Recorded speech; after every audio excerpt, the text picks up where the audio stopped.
Wait, have you got that mouthwash for the experiment we're doing? Yeah. Well, better. Better? Yeah, I got this. That's a toothbrush, Wayne. It is a toothbrush, but do you remember?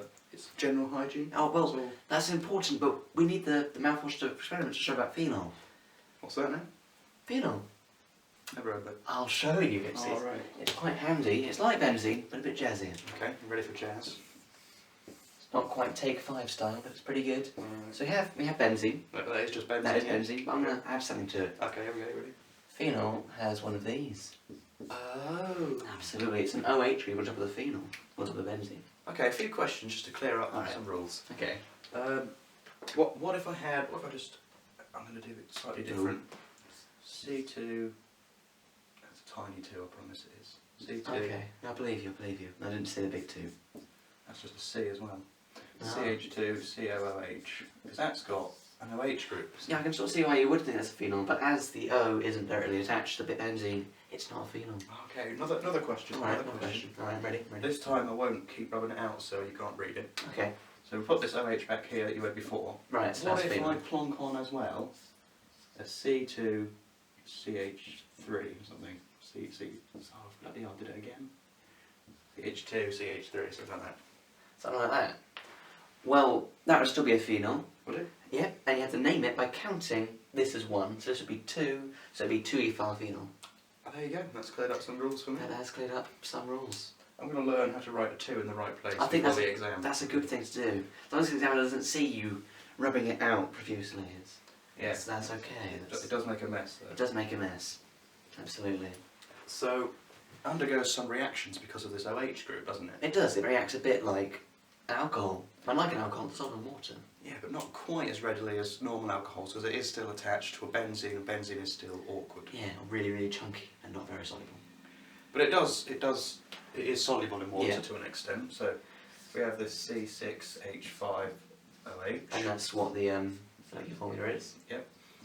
Plus aqueous, just sit in water. Put it in water. Yeah. It has a reversible reaction. It does, where it forms a weak acid. C6. That is a small 6, I promise. Yeah, you need to work on that way. H5O minus plus H plus. Yeah. Like that. It's pretty cool, and that is what enables it to do quite a lot of its reactions, which we'll go through now. Yep, so there's 2 major reactions you have to know off the top of your head in this particular video. So, like alcohols, it can react with metal hydroxides. We'll start with that. Okay, so I'm going to draw a big phenol to do both. Alright. It's a very nice phenol. Thank you. Oh. You're plussing sodium hydroxide first. Yeah, it's a good thing to do. So what happens here is basically the sodium substitutes with the hydrogen.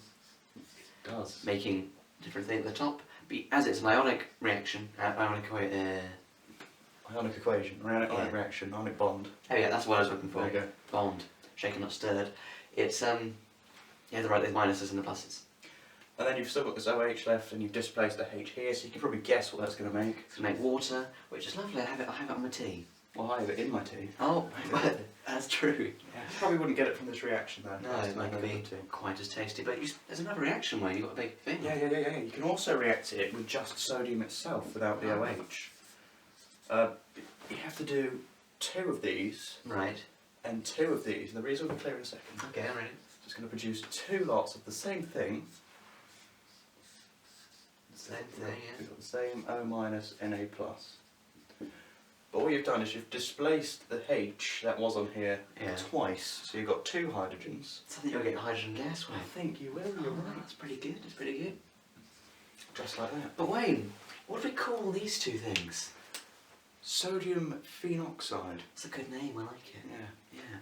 I was going to be called sodium phenoxide. Were you? Well, what made them change their mind to James then? It just wasn't in the baby book, so I thought maybe it wasn't accepted.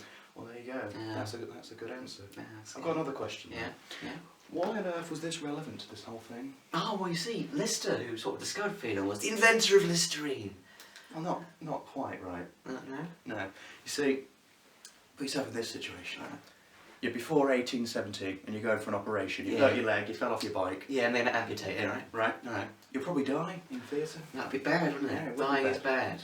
But then, the reason for this was all of the, the antibacterials and stuff that just weren't around. Oh, okay. So your leg would get worse, basically. You'd get infection. Really dirty and then gangrene and die. Yeah.